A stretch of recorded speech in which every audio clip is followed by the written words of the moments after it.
Hello, everybody. This episode of the podcast is brought to you by the wonderful, excellent, awesome people who donate to the show through our Patreon page. If you would like to be one of these awesome, wonderful, amazing people, visit our Patreon page. You can find it at patreon.com/FrogE style. Frog, the letter E, _style. Every little bit helps. You can donate as little as $1 per month and as much as $50 per month. Each tier of donation gets you cool rewards. If you donate $1 a month, you gain access to a buttload of bonus content. The higher you donate, the more you get. If you donate $5 a month, you get a t-shirt, as well as all the lower tier rewards. And then the higher tiers are more for advertising and stuff, you know. If you have a project or a band or a business or something and you would like to maybe put an ad at the beginning of one of these podcasts, then check it out. It's probably for you. If not, whatever. Thanks for listening. I super appreciate it. That's why I do it. So yeah, actually I do it because it's fun. But I appreciate all of the listeners. So please check out our Patreon page, patreon.com/FrogE style. You can also find the link to our Patreon page on our website at fsproductions.ca. While you are at fsproductions.ca, why not consider signing up for our email list? It's literally the first thing you're going to see when you visit fsproductions.ca. All you do is enter in your email and then hit sign up. Bam, it takes less than a minute. You're signed up for our email list. You'll stay up to date with everything FS Productions, you know, so every podcast, all contests and draws you'll be informed of and entered into automatically if you sign up for the email list. While you're there, why not check out the website? There's other cool things. All the podcasts get posted there. There's articles, creative writing, short stories, just a whole bunch of stuff. So check it out, fsproductions.ca. On this episode of Groove Talk, I am joined by Ben and my very good friend Brendan. They are half of the band Tiger Bomber. It's a local band here in Calgary. They describe themselves as heavy alternative. I would say it's kind of like progressive grunge almost, just because of the vocals. They're a little grungy, but whatever. This was a really fun podcast. I had a lot of fun talking with Ben and Brendan. We just kind of, because I do know them, we kind of goof around a little bit and the conversation goes all over the place, but it was really enjoyable. They tell us all about the band and how they met and why they play in it and stuff like that. And we get into some really funny stories about, you know, all those subjects. So yeah, this was lots of fun. At the end of the episode, you can find a sample of Tiger Bomber. The song Daedalus and Dangerous Goose are at the end of the episode. The song names on their new album, which actually just came out in December, self-titled. All the song names are top-notch, I think, because you have things like Dangerous Goose. So, I mean, that's sweet. If you'd like to purchase your own copy of Tiger Bomber, the album, you can find it on iTunes and basically anywhere music is sold. I'll have links in the episode notes so that you can hook up with the guys on social media, YouTube, whatever. That'll all be in the episode notes. So check it out if you find this interesting. So thank you very much for listening. I super appreciate it. And I hope you enjoy this episode with Ben and Brendan. from the band Tiger Bomber.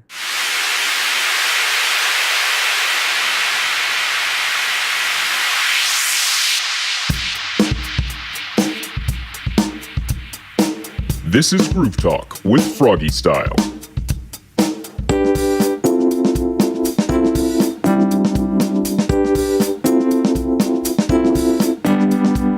Beer cracks. Shit. Now there's no beer cracks, everybody. I wasted 2 of them because I fucked up. Welcome to another episode of Groove Talk. I'm slightly bitter now. But I am joined by Brendan and Ben, and they are in the band Tiger Bomber. Hello. It's going to be okay, Cody. Thank you. Thank you so much. So I guess to start this off, why don't you tell everybody a little bit about Tiger Bomber? Excuse me. Yeah, Tiger Bomber was a thing that we started when we were in university, Yeah, originally. like years ago, 4 or 5 years ago. Yeah. And then it stopped for a while, and then we decided that we still wanted to play music and actually record and stuff that we had written and have Yep. something to show for it, and then it just sort of picked up from there. So We've been playing together post-university for 3 years. yeah, about 3 years. Yeah, 3 years. And it's been so fun. It has been. It's been enjoyable. Yeah.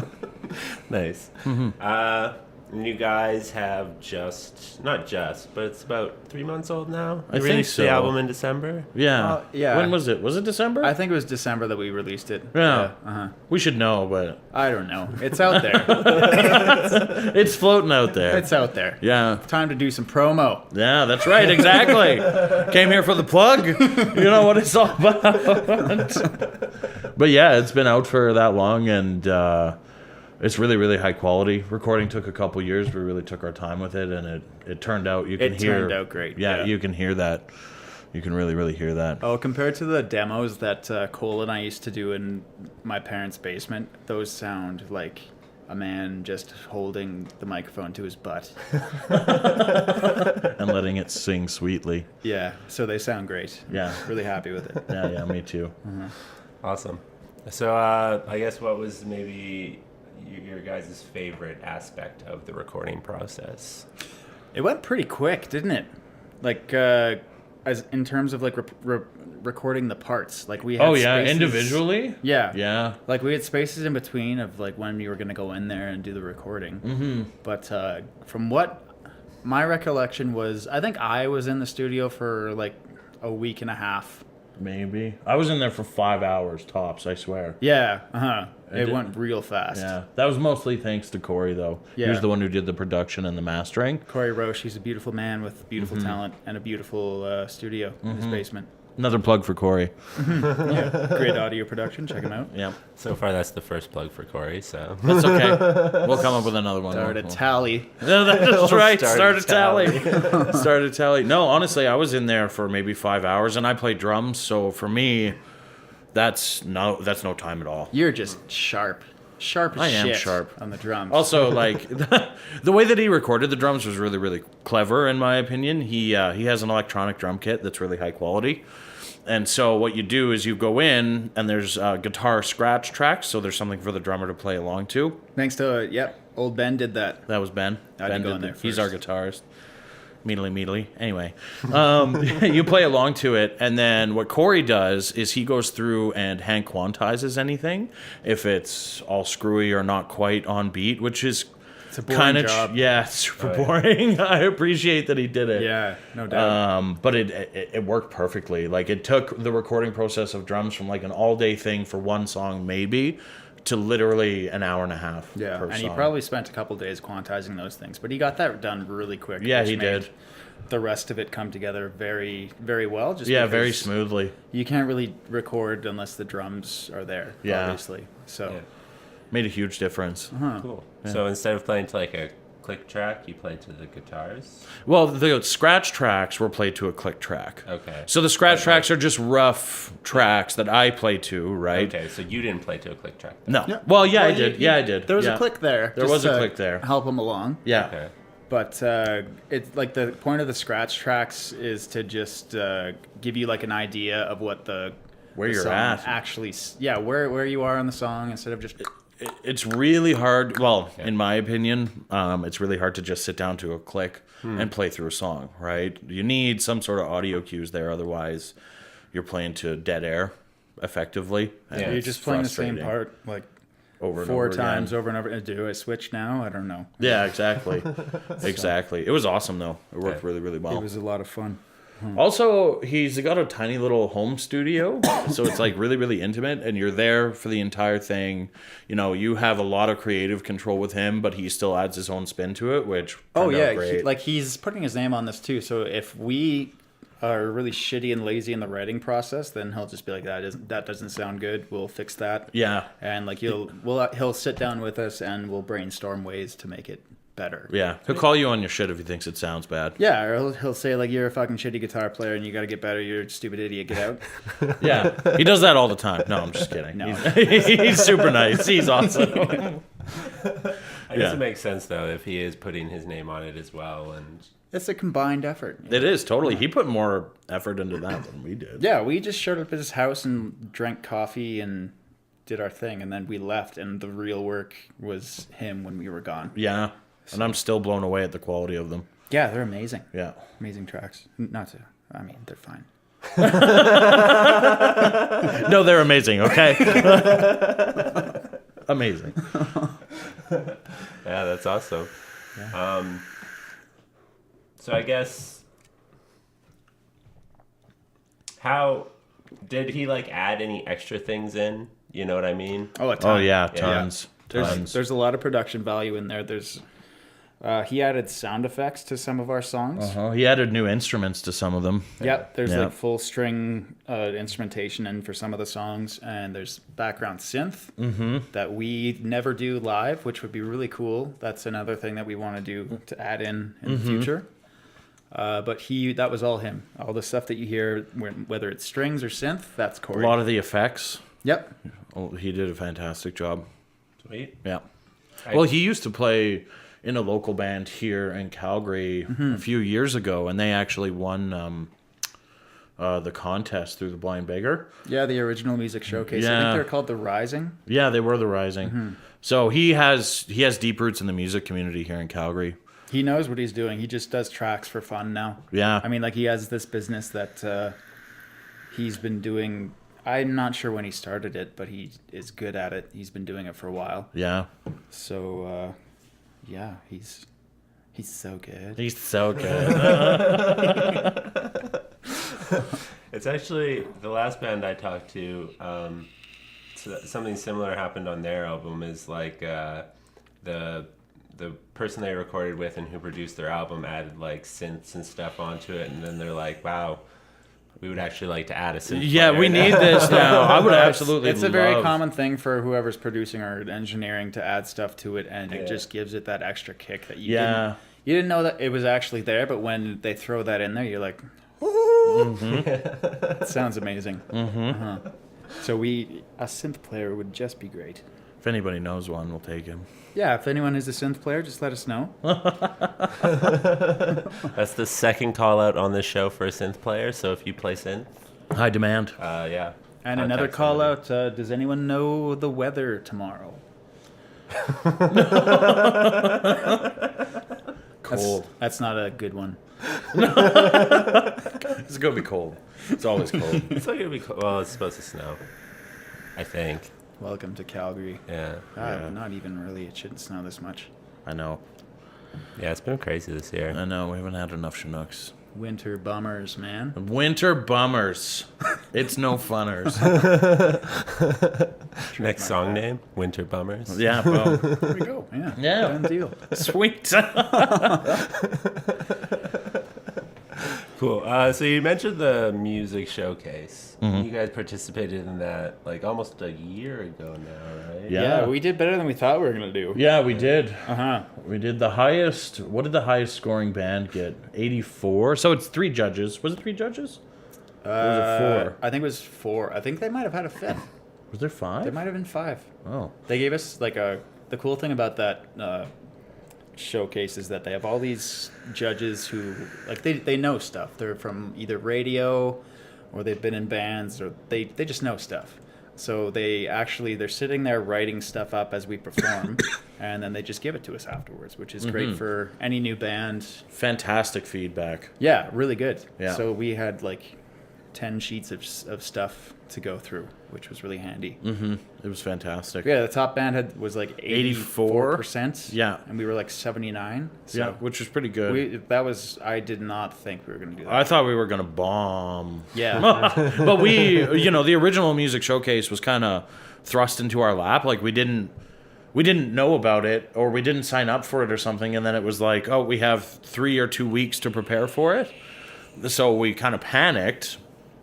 And so much stuff went wrong during the show. Oh, getting it going sucked. Like our bassist Ryan, his bass setup just sort of crapped out right as we were getting on doing our sound check. And sometimes that just happens. Yeah. Music, your equipment just craps out on you. I know. I have like 8 pedals, and it's happened at shows before where one just doesn't work, and it just effectively ruins your entire setup, and then you have to fumble around while all these people are watching you. Yeah, it's kind of nerve-wracking. It's very nerve-wracking. Yeah. But a whole bunch of stuff, and my cymbal stand fell over in the middle of our set. Cymbal fell off the stand. Yeah, there's a lot that can go wrong. It was kind of comical, actually. We pulled it off. We did. We totally pulled it off. No one really said anything bad about it. No. Not really. The only thing that they said was that we needed more energy on stage, which I think is a good tip for a lot of bands, frankly, because we tend to really, really focus on what we're playing. Yeah. You don't want to screw up, right? When Totally. the reality is that people want to get into the performance, and if you miss a note or something, they're not going to notice. No, they're not going to notice. And that was probably like the biggest show that we played at that point. There were probably like over 200 people in that bar. Yeah, there was a lot of people there. Yeah. Yeah. Is that nerve-wracking? Like, I mean, like It's always a little bit nerve-wracking. Yeah, you always get the butterflies before you go on, and Blind Beggar has like this little side backstage thing Yeah. where you guys get together right before you go on. You're like, hey, let's not fuck this up. Yeah. Warm up your fingers, warm up your hands. It's a little bit more nerve-wracking than playing at like Vern's, Yeah, Vern's is sweet. You can just get drunk, and Nobody cares. yeah, It's exactly. awesome. yeah. But Blind Beggar, there's a little bit more of a captive, attentive audience, Yeah. Yeah. Burns takes a lot of shit on this podcast. Does it? That makes me so happy. Also a lot of praise. Dude, you know. honestly, without It's great. Vern's, we wouldn't have, that's where we played our first show. Exactly. We played our first few shows there. Yeah, and we without- played there for a year before we moved on. Yeah, without Vern's, we wouldn't have gone anywhere. Yeah. So Yeah, and it's fun. Yeah. It's always fun. It's a little bit dingy. it's really dingy, Yeah. actually. But Clint, the owner, is actually a really nice guy. If you Yeah.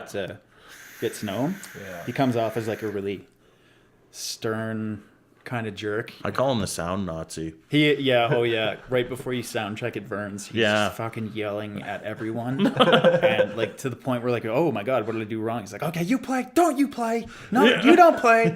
Turn down. Meanwhile, like everyone that you've invited to this place is watching you because they think that this is part of the show. But the sound is always decent, and He does a good job. and the bands there are always a riot to play with. And like they'll let anyone play too. So like Yeah. you get a mix of bands who've been playing forever who Yeah. are really good, and you'll get like the first timers who are just so fucking scared, and you can see it in their face. Yeah. That was us at one point. Yeah, definitely. Our very first show there. Oh my god. Oh yeah, our very first show at Vern's, we invited all of our friends. And they all came. They all came. Those jerks. They all came. We practiced for like a month. I think we had like 8 songs or something. Yeah, something like And that. we were just gonna play them all, and they were all just sort of it was like a grown-up piano recital almost. Yeah, that's exactly what it was like. Everyone, we were like, hey, we want some songs. You guys want to see what they're having? And they just show up. They all had a drink in their hand. They just they weren't even close to the stage. They just like stood at the back towards the bar and the walls. Yeah. And there was this like giant horseshoe of people just standing there watching us. And we've all played live music before, but for some reason that one was really, really nerve-wracking. I don't know why. Yeah. I guess new band, new songs, new people, right? Yeah. I mean, like when you're playing live on a stage, it really helps to see people in front of you. And there's lights on you. It's hard to see where the people are and Yeah. how you're doing. Yeah. So take note, everyone. If you go see an indie band, go right up to the front. It really does them a favor. Yeah. Get stoked. Nice. Like I remember at the show at Vern's that I came to, it was like basically everybody was there to see you guys. Yeah. I remember like it being packed and you guys played, and as soon as you guys were done, everybody like went out for a cigarette. Yeah. And the next band came on and there was just nobody there. That was part of the reason why we left, because I think we were. We kept doing that. We kept being the first band to start things off. Yeah. And then everyone would just leave after we were done. So eventually they were putting us in like the last spot at like 1 a.m. Yeah. Which is terrible. And And of course, no one's going I'm to show. 27, man. I'm tired. Yeah, I get tired. I'll go home and read a book. Yeah, exactly. No, but honestly, like a 12 o'clock or a 1 o'clock slot is late, you Yeah. know? Yeah. Yeah. It's like it's the headlining slot, but really the headlining slot is like 11, Yeah. you know. Corey Yeah, Corey always. said best slot is second. Yeah. Because the first band's warmed the people up. You're the second band on. The crowd is still there from the first band. They're ready to go, Yeah, exactly. and then you can do your thing, and it's- chances are you're going to get the most out of it. Yeah, I can see exactly. that. Like you definitely want to be in the middle, I think. Oh, yeah. Yeah. First is like all right. Last is like people are going home by then. Yeah, exactly. Because I'm also 27 and You get tired. you get tired. Yeah. Headlining is only good if you're really big. Yeah. Yeah, exactly. Yeah. But even like real headliners go on at like 9. Yeah, exactly. Exactly. The show starts at 7, they go on at 9, everyone's home by 11. Boom. Exactly. Done deal. I see a lot of headlining acts, and there's like you think that they're gonna play last, and there's like 2 people after them. You're like, okay, sick. Like, Yeah, this is Yeah. okay. Extra music, why not, right? It was good to move on from Vern's, though. Yeah, it was. It was. You played there too much. Yeah. But I think every Calgary band who goes on to play anywhere else, They all start there, man. there. Yeah. The dude started there. Yeah, dude started I think, there. I think almost every single band that I have interviewed started at Vern's or Rocking for Dollars. Yeah. Yep. Yeah, So- yeah. Or just any open mic around. Yeah. We played at an open mic up in Airdrie Oi, blah. for a little bit, but not long. But it was a good place to kind of Yeah, Just that was, get that was our- another good spot to get cut our things going. teeth, you know. Because our bassist at the time, Matt, he's an awesome bassist. He recorded on the album. He was from Airdrie, and our singer Cole, he was kind of living up by Airdrie, and his girlfriend had connections up there. So they would bring their friends, and that was good for the energy and all that. So it was another good place to learn how to do things. Just Yeah. a little neighborhood pub. Yeah. Yeah, Everybody knew each other. It was super chill. yeah. It also kind of exposes your music to a different audience now, I guess. Oh, Yeah. there's old regulars there too. Yeah. Who just like sit at the bar and they'll turn around, or maybe they won't. I don't know. Yeah. We also played, what was that bar down in like Acadia? Brass Monkey. Yes, Brass Monkey. That funky monkey. That was a cool thing. Yeah, that was fun. Yeah. was They made us like a really kick-ass poster Yeah. of like a tiger looking all fierce with his claws out, because we were the headliner there, but we still didn't go until like 11, Yeah. which is a piss off. But That was a fun night. that though. was a really fun night. Yeah, and still all of our friends showed up, even though all of my friends are from like North Calgary, and that was another good one. Yeah. Oh, and Penny Fortune. Those guys. Yeah, are Penny awesome. Fortune. They deserve a shout out. Yeah. Yeah. They played back in Lethbridge. That's how we met them. Yeah. Okay. They actually, I think they got us our first show. That was the reason why we started all this. Yeah. Yeah. Because they were doing a CD release at Vern's, and they asked us to open for them, and we hadn't done anything for like 2 years at that point. Mm-hmm. So they, all right, get it all together. Yeah, Here we go. let's make it happen. 3 weeks. Let's do this. Plug for Penny Fortune. They're awesome. Cool. I feel like sometimes you just kind of need those like random deadlines where it's like, no, you're doing this in 2 weeks, and you're like, okay, time to get all of our shit together. Yeah, exactly. It was key because it's really difficult to get 4 guys together because they all have their lives going. They have different schedules and all that. Like you gotta, for any bands trying to start out there, you gotta pick like a a schedule, like maybe 2 days a week if you're lucky, or at least once a week to practice everything together. So we got that going for us, where there was pretty much no excuse. We had to show up. That's what we were doing on that day. Because nobody wants to make a fool of themselves, right? Yeah. And have it turn out to be a disaster. So. And when we got things going nicely, we had shows coming like at one point every month. Yeah. And so We were doing, there was one point when we did too. Oh, I yeah. found that to be a little bit much. It was a bit much. And like the more shows you do, especially in a city like this, it's better to space it out like 3 months at a time, because people aren't going to come. No. They're like, oh, we just went out to see those guys last month. What's the point? Yeah. You know? So take it home, make it better, build your set up a little bit, and then go back and hope people want to still come.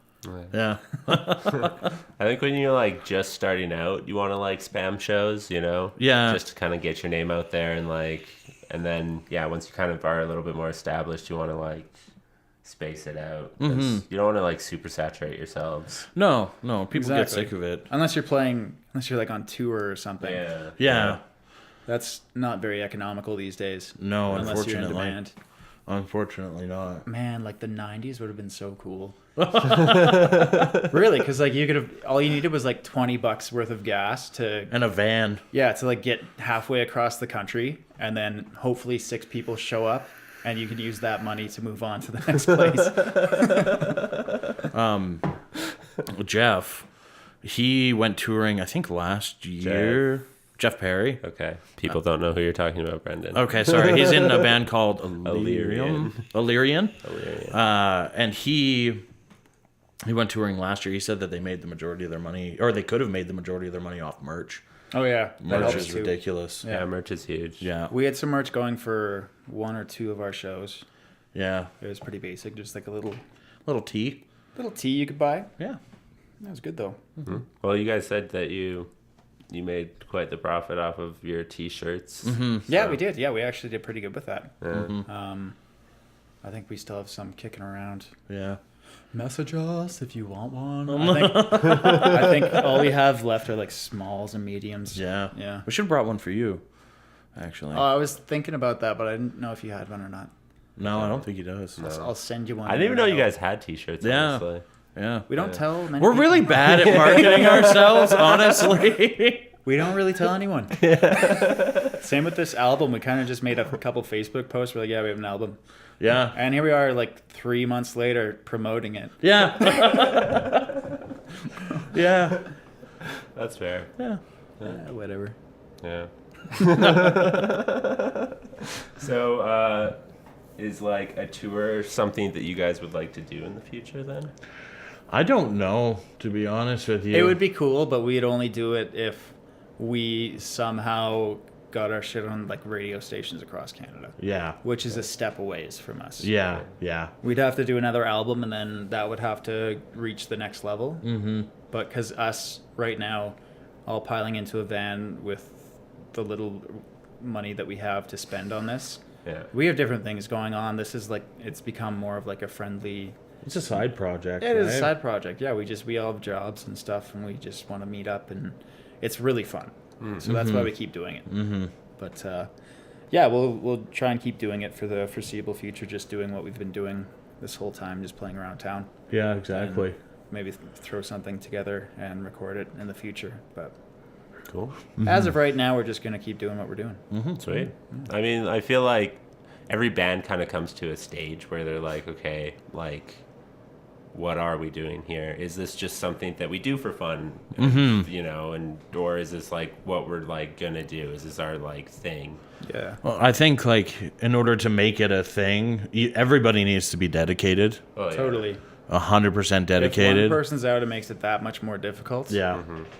Yeah. And I also think that you just need like you need to be, I think being a little bit younger helps too, frankly, Totally. because you have I know I'm only 27 or whatever. You sound like such an old No, man in but this seriously podcast. like, you know, being 19, 20, 21, 22, Well, yeah. you don't have a lot of shit that you got to do. Because when you first start a band, you're just convinced, like, yes, this sounds good.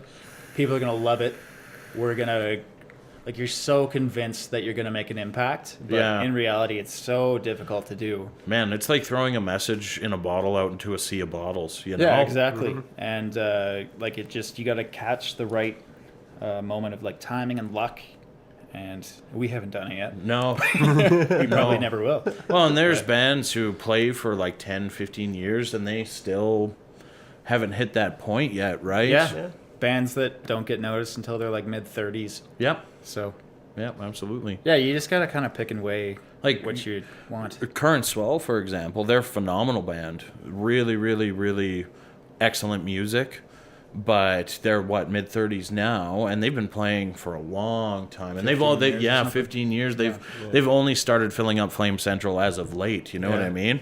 Yeah, I remember when we saw them that one time, and it was like kind of right before they got like big-ish, and it looked like they were all so depressed and just like sick of playing music. I know. But they were The lead singer obligated got now because they smashed. did he? Yeah, he I kept wish forgetting it was lyrics, but people kept sending him shots, so it like wasn't really his fault. I feel like that would happen if you went on tour. Like you'd have nights where you are sort of driven to perform better, Yeah. and then some nights you're just like, fuck it. Yeah, dude, drive for 8 hours, play in a city, sleep in a bed that's not yours. Yeah, it takes its toll for sure. Yeah, Especially because you probably just played Edmonton the night before or something like Yeah, that. exactly. Nobody wants to go to Edmonton. no, the place is shitty. Just a giant oil field. Yeah, Edmonton is another thing that takes a lot of shit on the good. It should. That place is like communist Russia. It's I have unbelievable. not been there for 10 years, and I only went for the mall last time. Dude, the roads are all cracked and stuff. It's crazy. Yeah. They got a sick ring road now, so you don't Yeah, they actually have do. to like go into Edmonton. Yeah. You just drive good. around. Best part about Edmonton, not Dodgy going into speed it. and go around it. Yeah, exactly. Yeah, that place. Yeah. I'm glad it gets shit. That makes me happy. Oh yeah, dude, it is shit. I used to live there. It's garbage. When did you live in Edmonton? Before I lived here, so it was like 15 years ago now. But Yeah. yeah, it was like my junior high days were spent in Edmonton. What did they do for fun there? Playing oil. Oilers games. Yeah, Oilers games. I mean, I was like a degenerate teenager, so we mostly like snuck out, drank shit. booze in the park, and smoked weed and stuff. That sounds like what kind of goes on here when you're young. yeah. That's really the only thing you can do when you're that young. You sneak out and you start drinking. Yeah. And you like, you have like the tiniest amount of booze and you're like, I'm so drunk right now. You have like one. Yeah, you guys remember when you were like 14 and you took like a drink of rum and you're like, oh my god, I'm hallucinating. This is crazy. Oh, yeah. That was a time. Yeah. Yeah. Or you used to like think you were so cool because you're like, I'm drinking, I'm smoking weed, I'm so cool, look at me. Yeah. I remember the first time I smoked weed was in grade 8, and I was with this guy. I don't know how it was like one of my best friends in junior high. He had some weed. I don't know how he got it, but like he was out of papers, so we rolled it in printer paper. And, like, taped it up with Scotch tape. Are you And then- serious? Totally. That's amazing. And we walked out to this park in the rain, and my dad was going to pick me up in like half an hour. And we started smoking, and I took one puff, and I just like, I looked down along this fence, and I don't know if I was trying to be cool or not, but I was like, what's that over there? Like trying to like trip balls, thinking I was eating mushrooms or something. Thinking I was going to see like a unicorn on a cloud with a rainbow above it. No. No, not at all.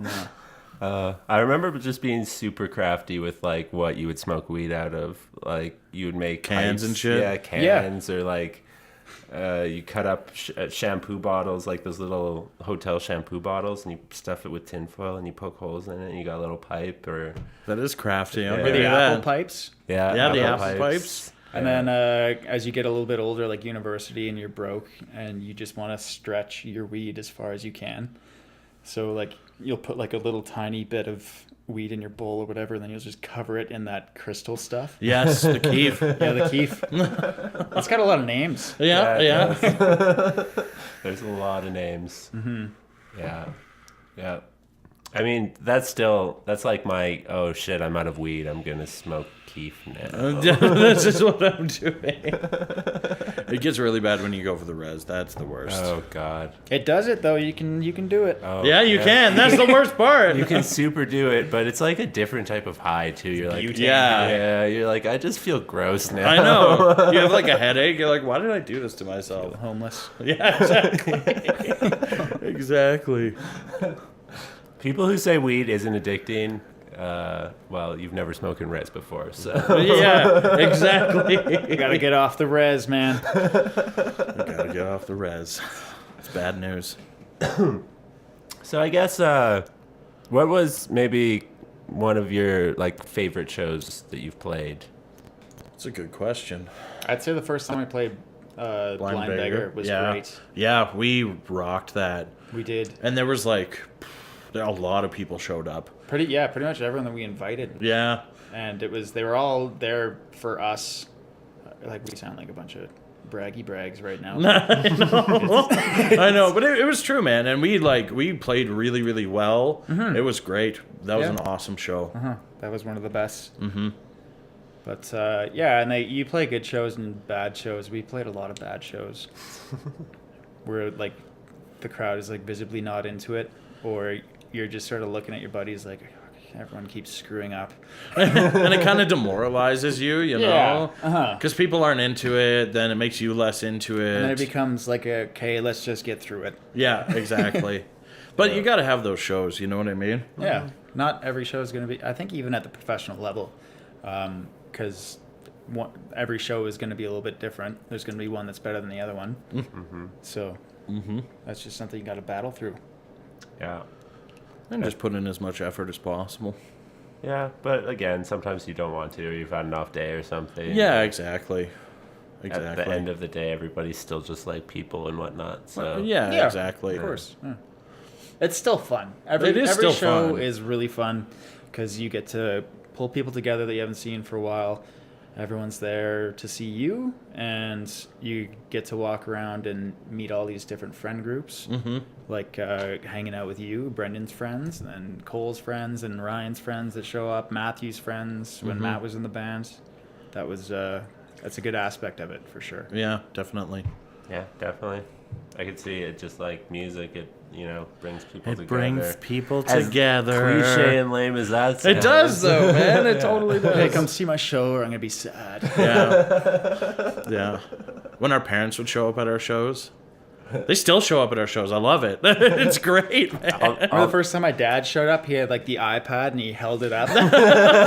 That's amazing, though. Like, that's such a classic dad move. He's like, I filmed your whole show, Ben. Did you watch it at all, or? That's so funny. No, but I got it. Don't Got worry. it. That's great. Yeah. Yeah, that's such a parent move. Like, Oh, yeah. But hey, more people at the shows, the better. Oh yeah, the atmosphere, like if everyone's like loud and talking when you go on stage, it makes all the difference, as opposed to like people who just like feel like they're just there for, I don't know, just starting their night off there, or they're just showing up to be a good friend or whatever. But if everyone's there and happy to be there, it's good. It's a good atmosphere. You can feel the room. You totally can. Yeah, You totally can. And having a good sound guy makes a huge difference, too. absolutely. The guys at the Blind Beggar are pretty good. Yeah, they are really good. And they play with the lights, which we didn't really experience prior to that. play with the lights. Yeah, I thought I was going to have a seizure on stage. I was like, oh my God, there's strobes. Yeah, they what's throw happening? a strobe at you and you're going really hard, and you don't expect it at all. Yeah. And then I remember the first time they threw the strobe at us, we just stopped and we're all like looking at each other like, I can't see what happened. It adds to the show, though. There's a I'm certain sure. zing to it. Yeah. Yeah, I'm sure it would fuck you up though. Like, Yeah, they recently got a smoke machine there, a fog machine, Yeah. and it's placed We were right in your face. it's like placed right beside where the drummer sits. And anytime we'd hit like a hard moment in the show or a soft moment, anytime at all, because it was new, they wanted to use the stupid thing, and they would spray it directly in my face, and I'm like, I can't see anything. Oh man. Yeah, you got the short end of the stick just from where they placed that. I know. I know. I remember like DJing like with Fog Machine, and like people would like be doing it and stuff, but then they would do it way too much. I'm like, I literally can't see what Yeah, you're making my life more difficult right now. like I know it's cool and stuff, but also could you please stop? Yeah, exactly. Like, Like, it's cool for everyone, I guess, but not me. yeah. It doesn't need to be like 3 times a song. Yeah. And then you're like choking on the fog. Yeah. That's not fun. It doesn't really taste that good. No. No. Definitely not. Tastes like just As I smoke my vaporizer. it tastes like breathing out dust fog. flying into your lungs. Yeah. It does taste like dust. Oh, do you remember when we had the fog machine here? Yeah. Oh my god, we set off the smoke alarm. I'm disappointed I never got to come to those parties. I was They were always fun, man. yeah, because There was you lots of invited fun. me to a couple of them. I'm from the north. Yeah. That's a trek. Dude, it's like 2 different cities, seriously. It is, yeah. You live up in the north and you got to trek a solid half hour, 40 minutes to get back down, to get down here. It's a drive, yeah. Yeah. And also everything's different. Like things in the north, like the roads and stuff, they operate differently than like roads in the south. I know, you get used to it It's down designed here. differently or something. Yeah, it's I just don't know. whoever was designing that certain part of the city whenever it was built, it's just reflective of the time. Yeah. But in my experience, people who like live in the north or grew up in the north want to stay in the north for the most part. Yeah. You know, like I plan on staying in the south mostly. I know, like the north and the south, they got everything that you need. Yeah. So why leave unless Yeah. you're seeing your friends? Or Yeah. you're going downtown and then everybody just meets in the middle. Yeah. Ugh, I hate going downtown now. Yeah. Yeah, do you? Yeah, like I lived downtown for a few years and I loved it. It was great. Yeah. But now, like living not downtown, going downtown is a job. It's a fucking nightmare, man. because you got to go Parking? down there. Parking Oy vey, the sucks. parking. I know. You got to find a magical parking spot, and then you got to be out of there at 9 a.m. or you're gonna get a ticket. I know. Oh man, I always like tempt fate too. I'm like, I'm not paying for parking. Fuck this shit. No, it'll be fine. It's fine. I never do. Yeah. Yeah. I've got my fair share of tickets, but I feel like the amount of times I haven't gotten tickets and I've had free parking, it's Kind of like, equals out, it's right? Exactly. Probably. Yeah. You're rolling the dice. Yeah. It's like I used to never pay for the C train. And then I got a ticket one time and I was like, that's fair. It's probably equaled itself out. Yeah. Yeah, definitely. Yeah, I've had good luck with the C train. I pay like half the time I go on, but when I don't pay, I'm kind of just like looking around me. It kind of sketched out like, oh. If a guy gets on here, I'm gonna get on my phone and walk to the I nearest gotta exit. leave. Sorry, someone's dying. I need to leave right now. Yeah, excuse me, sir. No, I can't talk to you Yeah. right now. No, I have to leave. Sir, can I see your ticket? No, what? Oh, Joe, Grandpa's dying? Yeah, Oh, God. exactly. A heart attack. Be right there. I liked it. It was sweet when you lived downtown because it was super convenient if Yeah. you wanted to do shit down there. Yeah, because we would play downtown and We'd all convene at his place. and like do like a practice run with our instruments. Brendan would like beat the shit out of the pillows and stuff. Yeah. It was awesome. It was a good time. And then if anyone needed a place to crash, they could crash there. Crash there. Yeah. Yeah. Yeah. It's also knowing at least one It's awesome knowing at least one person who lives downtown. Yeah. Yeah. Yeah. Look, my favorite shows, I always get like super nervous up until we play, and then I get really calm, and then after the show, I just get fucking wasted. That's the way to go. It's great. I mean, it's like the shows are so. At our point now, we don't stack them up anymore, so we separate them apart within a couple months, and then it's an event. It's an event. Oh yeah, man. It's an event. It's totally an event. I love it. And I feel like that's a completely valid reason to have a band too, is just to go out. It gets great you out, excuse- man. It's a great excuse to have a party. Yeah, exactly. Exactly. A party at a bar that you get to play music at. That's Yeah. why we do it. That's exactly it. That's exactly it. That's awesome. Yeah. It helps if the people that show up are into our style too, Yeah.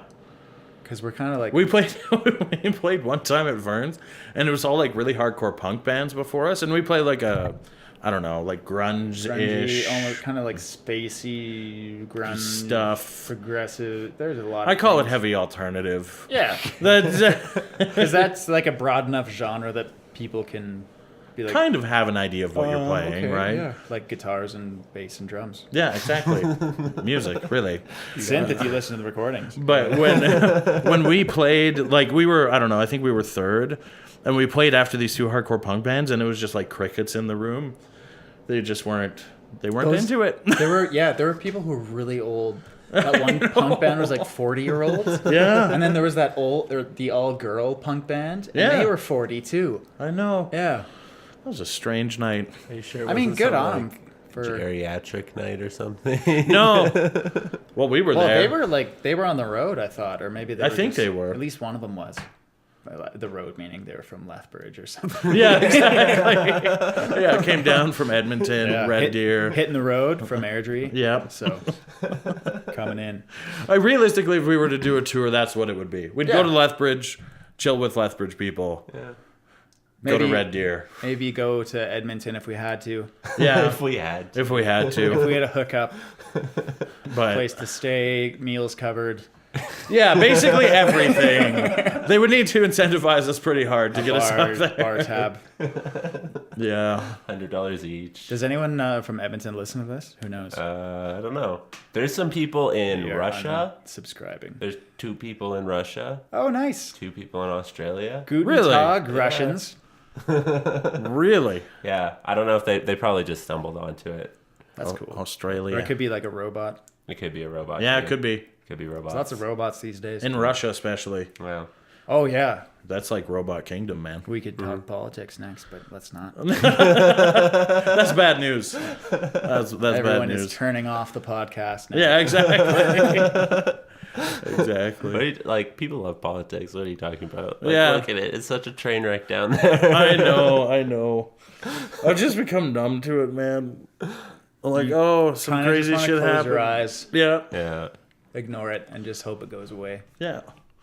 Pretty much it. Yeah, that perfectly describes it. Yeah. Yeah. Ryan's disappointed he couldn't make it tonight. He's our bass player, but he's got to do some errands, so Yeah. it would have been nice to have him here. Yeah. He's voice number 3 in the band. Voice number 3, and then Cole is out on the island Yeah. doing stuff. Living the life. Yeah, living the island life. Mm-hmm. That island life. I totally get it, man. It's cold around here. It is, yeah, especially in the winter. Yeah. But, like, we don't even have it that bad. I mean, we at least get Chinooks every once in a while. Yeah, exactly. I don't even really notice the minus 20 anymore. Like, I think we're all adapted quite well. Mm-hmm. I work outside too, and like the first day of plus 30, you want to die. Oh, terrible. Dude, as soon as it gets into plus 30, like, this house gets so hot, I'm like, I don't know. Like, I'm craving winter right now. Yeah. Please. My brother-in-law's Australian, and he likes Canada better because he always says to me, at least with the cold, you can warm up. Yeah, exactly. But when it's really hot, You can't escape the heat, man. It's hard to cool down. Yeah, Yeah. you can't escape it. Like, if you have removed all of your clothing and you are still hot, what else are you going to do? Yeah, exactly. Yeah, Like, we're lucky, you guys. We are lucky. lucky. We like to bitch, but we're lucky. Yeah, but everybody likes to bitch. Yeah.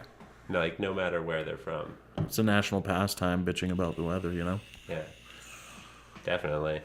People just like to bitch about your job, bitch about the weather. Yeah. Bitch about anything, because bitching brings people together. It does, honestly. It totally brings people together. It's the one thing we all have in common. Yeah. Everybody's If got to you're, bitch like, about if you're- something. If you're meeting someone for the first time, you don't really know them that well, and you don't know what to say, just start bitching about something. Yeah. And they'll find a way to relate to it.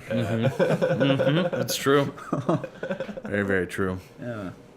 That's how you let people know that you're not a psychopath. Yeah. Yeah. If nobody bitches about something, there's something sketchy there. You know? I love minus 20. I love plus 30. I love I roads love my that are bad. job. Like, are you on drugs? Like, what's happening right Calm now? down. Yeah, exactly. It's not all that good, okay? Yeah, calm down. Yeah, see, those people are weird. So, if you could give one piece of advice to somebody who is just starting out in a band, what piece of advice would that be? I don't even know, man. Find a group that you love hanging out with. Yeah, because you're going to spend a lot of time together. You gotta enjoy each other's company. Yeah. And have like a good vision for where you want the creative A common vision. vision. Yeah, a 'Cause common vision. You don't want half the band thinking that they're gonna be like going on tour for the rest of their lives, while Yeah. the other two have full-time jobs and like are trying to buy a house. Mm-hmm. You gotta all be on the same page. And like us, we are the kind of band who just want to stick around, do it for fun, and just do it for the fun aspect. Yeah, yeah. Have That's fun all with it. Yeah. Have fun with it. Get your friends involved, really. Mm-hmm. That's why we do it. But anyone else who's starting out, you just get a group of guys that you actually like hanging out with. You're friends with them. Mm-hmm. And playing with other people is the best way to improve. It is. A lot of times. Yeah. Practice outside of that, but it is really the best way to improve. I remember I was playing alone, and I thought that I had peaked, and then I started playing with a band. I'm like, oh shit, I'm not good at all. Yeah, it's amazing how that happens, right? Yeah. Like, oh wow, I'm actually terrible. Yeah. Holy moly. So it is definitely the best way to get playing with a drummer too. It's amazing. Yeah, we're great. We are.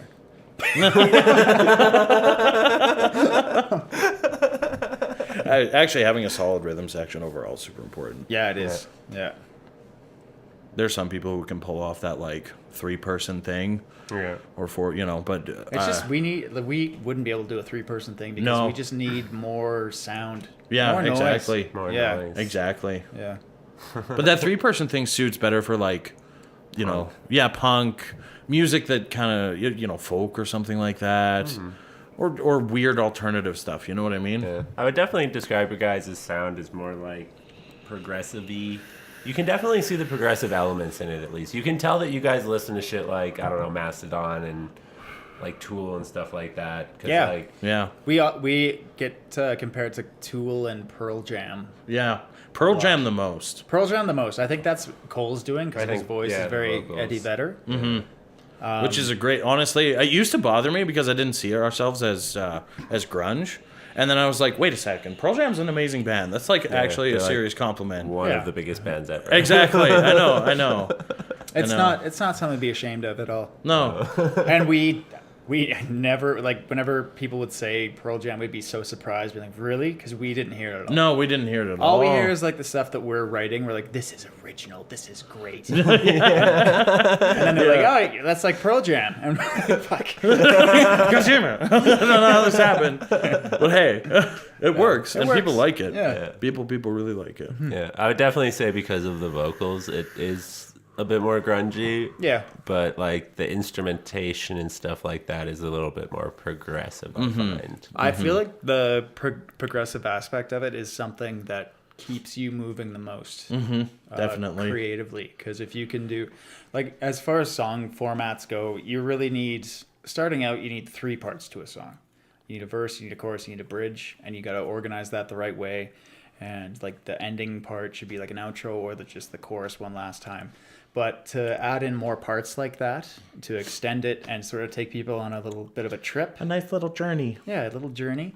That just makes it way more enjoyable for everyone. Including the band. Exactly. Majorly the band. Yeah, Because we yeah. get sick of playing our stuff. I don't know of any band who doesn't, though, honestly. Because Yeah. you play the same songs over and over That's and practice. over. Exactly. Yeah, we get together once or twice a week and just play how long do you think we have music wise? An hour and 20 minutes? Yeah, I was going to Yeah. say an hour and a half. Yeah. So we play that once and then we play it again. And just see if we can make the second half a little bit better than the first. Usually happens. But it's repetition. Over and over again. Well, and I think that's where like once you do get that repetition down and once it is like almost muscle memory, then that's when you do start adding more of your stage presence. And stuff Exactly. like that. You can start improvising. You can start doing more interesting stuff, Yeah. Because stage presence is huge. It's it massive. really is. It is massive. And the thing that I like to try to do, like for like solos and stuff like that, I'm sick of playing the same solo over and over again. So I try to like switch it up or just. You don't even have to find new notes. You just like hold a different note a little bit longer. You do like a where where you didn't do that before. Play around And with it, right? Same with you when you do your fills. You have the ability to sort of fuck around with whatever you want to do. Exactly. As long as I land back on time, people are happy. Back on that fourth. Yeah, boom. Go. Yeah. Yeah, people are happy with it. Yeah. Well, that was one of the things about Original Music Showcase. The people who won was Benevolent Like Quietus. They were kick ass. Their stage presence was phenomenal. And they were so intimidating, man. Like, They were a hardcore metal band. yeah, like gothic metal. Yeah, There's 6 of them. it was crazy. So their sound was so full. It was like a wall of sound just hitting you in the face. We were sitting next to the stage trying to sell our dumb shirts. Yeah, and these guys are like rocking out, and they're doing like the full headbang where their hair's like swirling around. Yeah. The drummer's throwing sticks in the air, doing he's tricks doing and his, stuff. Yeah, I was like, holy shit, this is crazy. You and I looked at each other like not even like 2 songs into their set, and we're like, uh-oh. We went on like, I don't think we went on right after them. We went on. There was a buffer band. Yeah, in a between, buffer and band. luckily, they were like pretty much like a Blink-182 cover band, which made us look good. Yeah. Because they're, not to shit on them, I'm not going to say their name. I don't even remember their name. But every single song sound the same. So that's, I think, where we had the upper hand. Yeah. But Benevolent Like Quietus just destroyed. Yeah, they were fucking crazy. And they're still killing it, too. Yeah, I think they they're are. entered in like the Juno contest. Really? This year. So if all goes well, they could play in the Junos. Nice. I don't think the Junos have ever had a gothic band before, which kind of sucks because I hate That'd be these. gnarly, I hate these man. award shows so much. Like, did you guys watch the Grammys this year? No. It was like all R&B and hip hop. There was no rock and roll at all. I like hip hop. I do too, but like all of the major. This is probably just me talking, but all of the. I think they. How many Grammys did they give out? I have no idea. I have no idea, but I watched for like half an hour, and every single award, there's like the same bands being nominated for it. Same So, thing over and over and over again. Very little variety. I know that the Grammys this year was a big deal because they were like, it was like for album of the year or something or whatever. They were like, this is the first time that there have been no white men nominated for album of the year or something like that. I was like, oh God. Okay. Well, that kind of makes white men feel left out. Yeah. Well, I heard, yeah. I'm Kendrick Lamar did an awesome job. Yeah. And I think he won Album of the Year. Yeah, I did. I think. The album's phenomenal. I'm also not sure, but I'm Yeah, pretty see, sure. I'm not a big mainstream guy. I just don't listen to it, but like they're obviously doing something right. So yeah. Like Kendrick Lamar is probably the only like mainstream hip hop that I actually listen to. Nice. Yeah. Actually, a lot of the hip hop I listen to is from local acts around Calgary. Really? That's cool. Like, you heard of Transit 22? Yeah. Yeah, he's a great guy. I Yeah. drove Uber last year, and he got in my car, and I drove him around. He's so nice. He's just a lovely man. And like I told him that I was in a band too, and like I dropped him off. He was high as balls. I dropped him off, and he went inside. I immediately got the notification that he liked our band. And, Nice. He That's said, sweet. Yeah, he said he was going to check out our stuff too. Nice. That's And awesome. then I never heard from him again. The mythical Transit 22 encounter.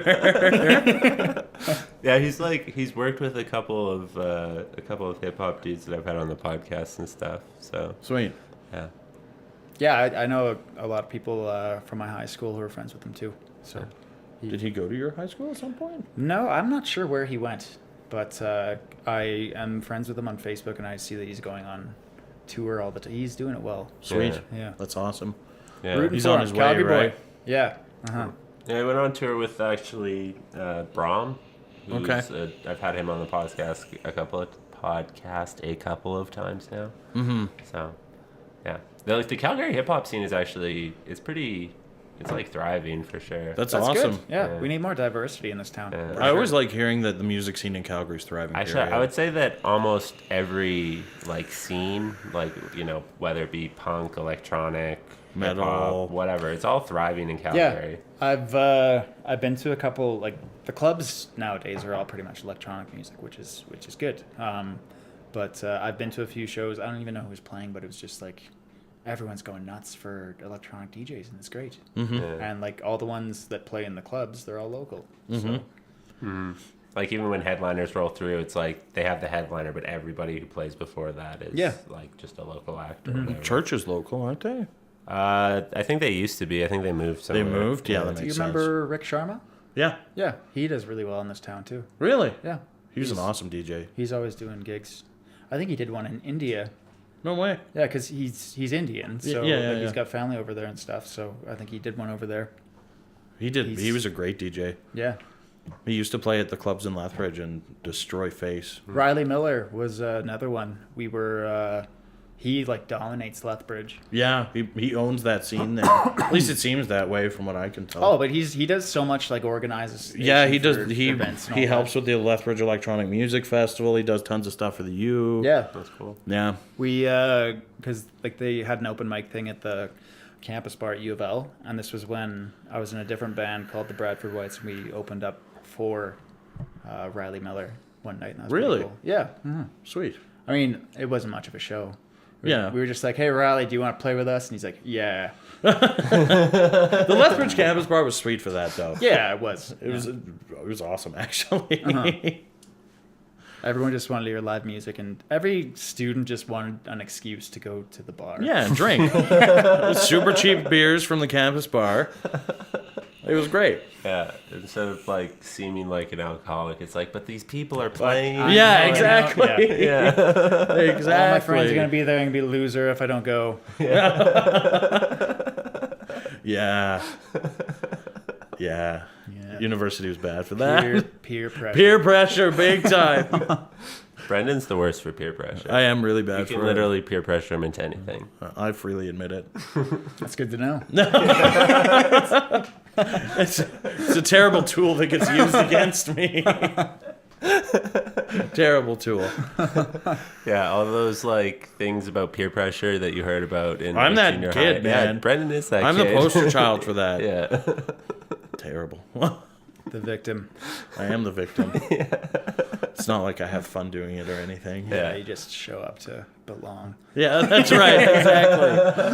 Exactly. No, you're a good guy, brother. Oh, thank Yeah, you. you're all right. Thank you. I like spending time with you. I like spending time with you too, Ben. That's why we're in a band. Yeah. Yeah. Makes sense now. Yeah, I know. I've been wondering this whole time.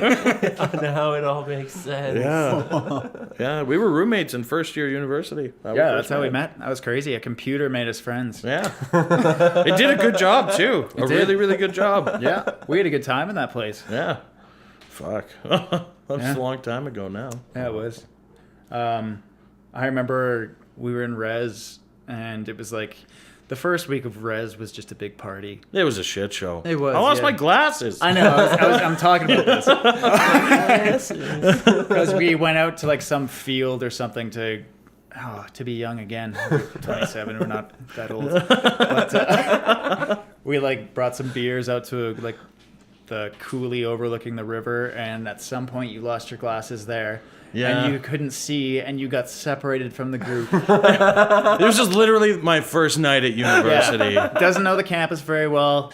We're running around trying to find him. I found him like walking alone on the street. It was terrible, man. And I'm fucking blind. I have like really, really bad vision.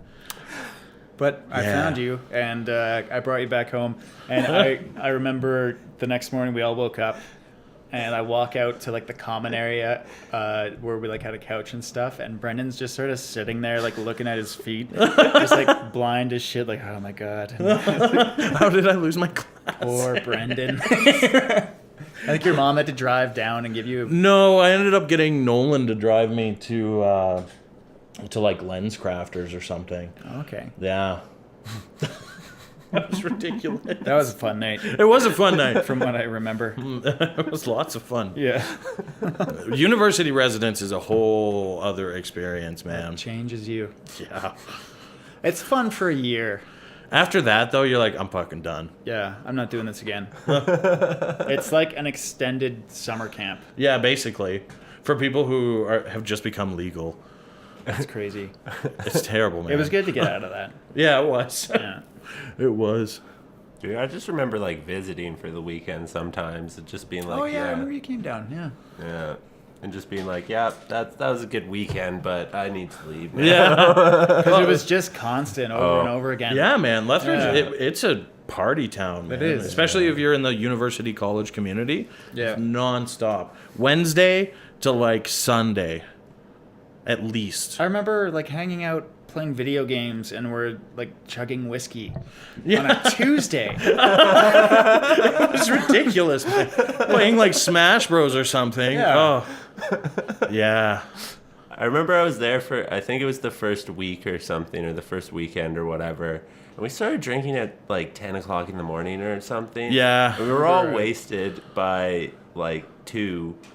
And then we were just Was that the sitting Texas Mickey time? Yeah, maybe. Oh, yeah. But then we were just like eating pizza, and we were like, then we all took a nap or something, and then we rallied, and it was ridiculous. I remember we almost got kicked out of our res room. Yeah. Because we left like a bubbler piece of the bong in our bathroom cabinet, and it was just open slightly, and the nosy ass housing bitches were just They were the worst, okay? Yeah. They had it out for us, I'm did. telling you. Yeah, like we had these weekly inspections, so they would walk in just looking for an excuse to like shit on us, pretty much. Yeah, I mean, And- we weren't exactly being discreet with our activities. No, either. I'm sure the hallway would smell like weed all Dude, the the time. RAs would Febreze it for us. Yeah, they were awesome guys. Yeah, they were. Yeah. Yeah. Chris Cruiser. and, Braden Scott. Yeah. Yeah. Shout out to them. Plug for Chris Cruiser. But Braden Scott. our bubbler was in this, like, you know, you have your bathroom cabinets with the sliding mirror doors.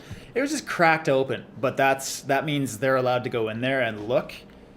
Fucking bitches. But, we got a fucking, we got a letter from like the housing leader lady. What was her name?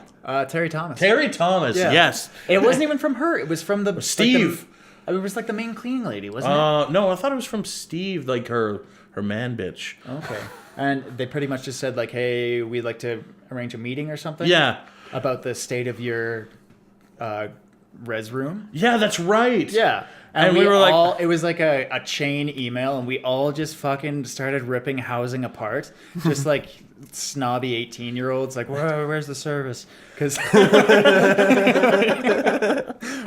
had My mice in parents are there. paying good money for that. But it came to us all going into Terry Thomas's office. Excuse me, and because we were pretty harsh to the housing people for not really doing a good enough job at putting our parents' dollar to where it should be. So she made us apologize to like the maid who came in, and then she like brought out this like CSI crime folder of all these pictures of this bong bubbler. Oh, that was so ridiculous. And she said, like, this can go 2 ways. Like, you can get evicted right now, or you can do something for. I think, like, she She made us do a presentation. That's what it was. Do you remember this? So they gave us like 2 months to do it. Too. yeah, and we didn't do it. Okay. Yeah. and then it was St. Patrick's Day. Yeah. And Terry Thomas there. comes storming into our res room like, where the hell is my presentation? You guys said you were going to do this. St. Patrick's Day, first year university. What do you think You're we all were wasted. doing? We were all fucking... We had a party going on. Yeah. And eventually we were like, yeah, we'll get it done. You had to chase her down the hallway or something. Yeah, I didn't did. you? Yeah. What? Good for you, because Yeah. no one else was there, I don't think. No. I mean, there are people in I there, think but not Nolan the- was, but I don't know what was happening. Yeah. Anyway, and I was like, no, we'll get it done. We'll get it done. We'll get it done on, well, it's there on Monday or something. Yeah, It's and we like, got yeah. it. I think I ended up doing it actually. I did. Hey, come on. I did. I don't think- remember. I spent a good 20 minutes on my part. And it was basically like a PowerPoint presentation on why drugs are bad. And no, it was like what to do in your res hall or whatever. Of course, she's not going to use that. Oh, that was such a nightmare. I remember exiting the meeting with her, with all of us, and you were just like, well, boys, we're up shit creek. Like, well, I guess we could be going home any day now. Yeah. Because if you don't have a place to live, you're not going to school. No. Oh, that was ridiculous. Did I ever tell you that? No. Oh, okay. Now you know. That was amazing. It's a funny story now. I know. Back then, though, we were losing our minds. I know, it was just so funny. The initial email they sent, we were like, what are you talking about? You are providing us with the shitty place to live. Yeah. You shouldn't be coming into our place without our permission. Blah, Yeah. blah, blah. Oh. First year was great, though. Yeah, it was a good time. Yeah. And then we all moved to our own separate houses the next year. Yeah, we did. Yeah. Also a shit show. It never really got better No. until we were done. Yeah. Yeah. And here we are. Here we are. We're doing a podcast about our Cody's band. house. Yeah. It's like all right. Brought Brendan and I together. That's right. Yep. I mean, even living here for the first little bit, it was a shit show for a while. That's what happens, I think that's man. just what happens when you fucking move out. You're young. You don't know how anything works. Yeah. And you're just so stoked on all the freedom. Yeah. You think you have all the money in the world. Yeah. Because you're working a job for like $18 an hour or Or whatever. your parents you know? are paying your rent. So, like, your $15 an hour job is, like, all your spending money. Mm-hmm. You're like, I'm going to buy, like, 4 different Xbox games. And it's going to be lit. And then I'll call my dad and tell him to buy me groceries. Oh, university. Terrible. Dude, now I'm like, oh man, that game. It's like $40. I know, can I justify Can I justify it? buying that? That's what happens, man. Yeah. I don't game as much as I used to. No. Just can't. I'm not really into it as much anymore. No, me My either. You Xbox find other is- stuff. You find other stuff to occupy your time. Exactly. Frankly. See, like bands. Yeah. Bands. Like and bands? stuff. Yeah, that's a good way to waste some time. Yeah. Fuck. Tons of time. When we were practicing 2 hours a week, that was like 6 hours. That We was, were that was doing a like ton. 4 hours a week at Yeah. one point. Yeah. Yeah. That was a lot. And that was fun too. You bring some beers in and Shoot the shit. let it flow. Mm-hmm. It's pretty much like whenever for people starting out and stuff, you like the best thing to do is like when you show up to your practice spot is just to sort of have a drink with everyone, or you go out for a smoke and you just sort of hang out and just talk and chat. I guess for other bands it might be different, but we were lucky in the sense that we liked each other. Yeah. Yeah. I'm sure some people put bands together because they find talented people and they think it's going to be awesome, and then they hate each other. Those Or they bands just usually show up, they suck. practice, Yeah. and they're like they have nothing in common, so Yeah. they leave. Yeah. But Those generally, bands I suck. feel like if you're into being in a band and into playing music, you're going to find some common ground somewhere. You know Yeah, what I mean? exactly. Yeah. But like the bands that have like good chemistry off the stage are usually better bands in general. Like they're usually better bands on the stage. You can like totally Because tell. you're having fun. Yeah, exactly. Right? You're having Liking each fun with other each goes other. a long way. Yeah. Mm-hmm. Yeah. And like the crowd feeds off your energy, and you feed off the crowd's energy, and it's just like It's a feedback loop. Yeah. Jinx, you owe me a Coke. No, Oh. Where did that come from? I don't know. That's like a 100-year-old thing like the S thing, you since know? Coke has been around. Yeah. Since Coke had actual cocaine in it. Good times that Yeah. we missed out on. That's why people clearly. actually want it. That must have been fun. Yeah. I just love Coke so much. It's great. Now with real Coke. Oy vey. Yeah. So are there any kind of final things you guys want to say? No. Not that I can think of, anyway.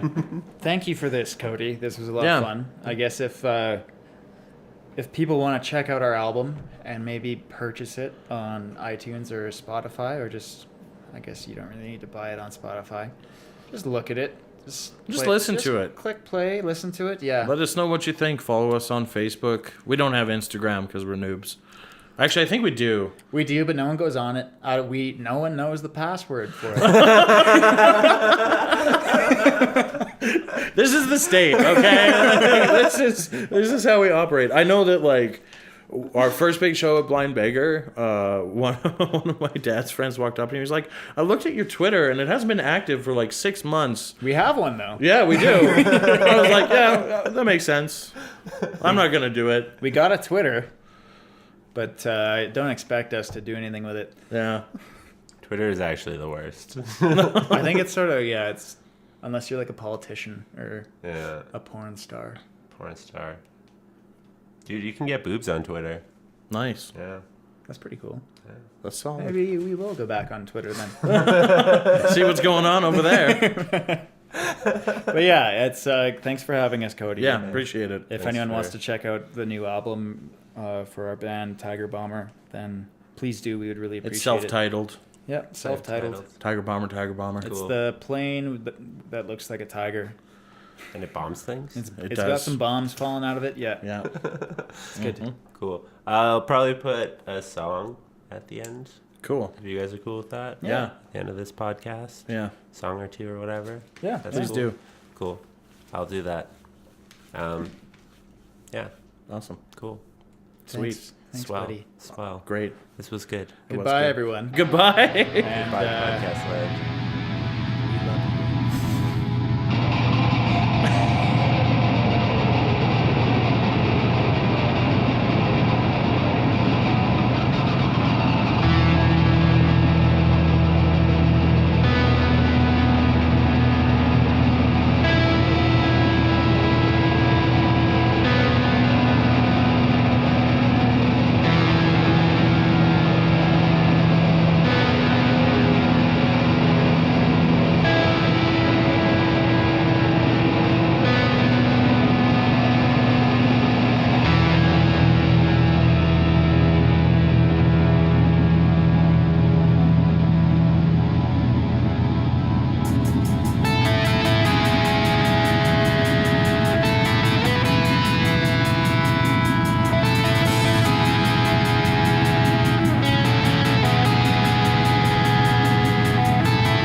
If you liked this episode of the podcast, why not leave a review?